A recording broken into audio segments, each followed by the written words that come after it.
কালিয়াকৈরে খালেদা জিয়ার জন্মদিন উপলক্ষে মিলাদ ও দোয়া মাহফিল অনুষ্ঠিত হয়েছে। নেতাকর্মীদের অংশগ্রহণে অনুষ্ঠিত হয় বিশেষ দোয়া ও মিলাদ মাহফিল। বিস্তারিত জানাচ্ছেন স্টাফ রিপোর্টার জুয়েল হোসেন। গাজীপুরের কালিয়াকৈরে বিএনপির চেয়ারপারসন ও সাবেক প্রধানমন্ত্রী বেগম খালেদা জিয়ার ৮২তম জন্মদিন উপলক্ষে মিলাদ ও দোয়া মাহফিল অনুষ্ঠিত হয়েছে। কালিয়াকৈর উপজেলা বিএনপি ও পৌর বিএনপির উদ্যোগে আয়োজিত এ অনুষ্ঠানে বেগম খালেদা জিয়ার শেষ দোয়া ও মোনাজাত করা হয়। অনুষ্ঠানে প্রধান অতিথি হিসেবে উপস্থিত ছিলেন গাজীপুর জেলা বিএনপির সদস্য সচিব ও গাজীপুর জেলা পরিষদের প্রশাসক ডক্টর চৌধুরী ইশাক আহমেদ সিদ্দিকী। কালিয়াকৈর উপজেলা বিএনপির আহ্বায়ক মোহাম্মদ নুরুল ইসলাম শিকদারের সভাপতিত্বে অনুষ্ঠানে বিশেষ অতিথি হিসেবে উপস্থিত ছিলেন কালিয়াকৈর পৌর বিএনপির আহ্বায়ক মোহাম্মদ মাহমুদ সরকার ও সদস্য সচিব মোহাম্মদ মহসিনুজ্জামান। অনুষ্ঠানটি সঞ্চালনা করেন কালিয়াকৈর উপজেলা বিএনপির সদস্য সচিব এম আনোয়ার হোসেন। এ সময় বিএনপি এর অঙ্গ সহযোগী সংগঠনের বিভিন্ন পর্যায়ের নেতাকর্মীরা উপস্থিত ছিলেন। দেশের শান্তি ও সমৃদ্ধি কামনা করে বিশেষ মোনাজাত করা হয়। আপনারা জানেন যে আজকে 15ই আগস্ট আমাদের গণতন্ত্রের মা, গণপ্রজাতন্ত্রী বাংলাদেশ সরকারের তিনবার প্রধানমন্ত্রী এবং গণতন্ত্রে প্রতিষ্ঠার জন্য নেতৃত্ব দিয়েছেন আমাদের মরহুমা বেগম খালেদা জিয়ার ৮২তম জন্মবার্ষিকী উপলক্ষে আমাদের কালিয়াকৈর উপজেলা এবং পৌর বিএনপি এই দোয়া মাহফিলের আয়োজন করেছে।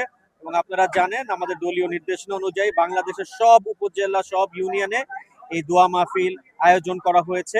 তার পরিপ্রেক্ষিতে আমরা আজকে কালিয়াকৈর উপজেলা এবং পৌর এই দোয়া মাহফিল আয়োজন করেছে। এবং এই দোয়া মাহফিল আয়োজনের মূল উদ্দেশ্যই হচ্ছে আমাদের গণতন্ত্রের মা, আমাদের দেশনেত্রী এবং খালেদা জিয়ার জন্য দোয়া করা, আল্লাহ যেন ওনাকে বেহেশতে নসিব করেন। সেই সাথে আরো বলতে চাই, আজকের এই শুভ দিনে আমরা কালিয়াকৈর উপজেলার মৌচাক ইউনিয়নে প্রায় 3টা নতুন প্রকল্প রাস্তার প্রায় ৮০ লক্ষ টাকার রাস্তার কাজ উদ্বোধন করলাম, ভিত্তিপ্রস্তর স্থাপন করলাম।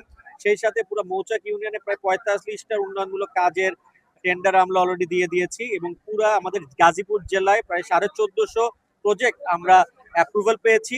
কালিয়াকৈরে, শ্রীপুর, গাজীপুর সদর, কালীগঞ্জ, কাপাসিয়া সব উপজেলাতে আমরা কার্যক্রম শুরু করেছি। আপনারা জানেন যে আমার নেতা জনাব তারেক রহমান সাহেবের নেতৃত্ব আসার পর থেকে এবং আমি জেলা পরিষদের প্রশাসক হওয়ার পর থেকে তৃণমূল পর্যায়ে আমরা এই উন্নয়নমূলক কাজ ছড়িয়ে দিতে চাচ্ছি। গত ১৭ বছরে গাজীপুর জেলা পরিষদ থেকে কোনো রকমের কোনো কাজ হয় নাই এবং অবহেলিত ছিল। এবং জেলা পরিষদ যে একটা সংস্থা, এটা যে মানুষের জন্য কাজ করতে পারে এই জিনিসটাই গাজীপুরের মানুষ জানতো না। এবং আমি এখানে প্রশাসক আসার পরে প্রায় ২২ লক্ষ টাকার অনুদান দিয়েছি গাজীপুরের বিভিন্ন জায়গায়। ১৪০০ প্রজেক্ট অ্যাপ্রুভালের সাথে সাথে কালিয়াকৈরের বিভিন্ন জায়গায় গত সপ্তাহে আমরা আটামহতে একটি বিশাল রাস্তা ভিত্তিপ্রস্তর স্থাপন করেছি। সে সাথে আজকে 3টা জায়গায় করলাম। একটা হচ্ছে আমাদের শহীদ এলিনের রাস্তা। আপনি জানেন যে ২৪ আন্দোলনে তিনি শহীদ হয়েছিলেন, তার নামে আমরা একটা রাস্তা দিয়েছি, সেই রাস্তার ভিত্তিপ্রস্তর স্থাপন করলাম, আজকে দিলাম। মাজুখানে একটা রাস্তা করলাম এবং আজকে আমাদের এই ঐতিহ্যবাহী রাকালিয়া মাদ্রাসার ২য় তালা করার জন্য আমরা টাকা দিলাম, হেল্প করার চেষ্টা করলাম ইনশাল্লাহ। পর্যায়ক্রমে কালিয়াকৈরে প্রতিটা মসজিদ, প্রতিটা মাদ্রাসা, প্রতিটা রাস্তাঘাট করার আমরা চিন্তা করব। আমাদের মূল উদ্দেশ্য হচ্ছে প্রান্তিক জনগোষ্ঠীর কাছে উন্নয়নমূলক কাজ পৌঁছে দেওয়া এবং এটাই আমাদের ম্যান্ডেট এবং করবো ইনশাল্লাহ।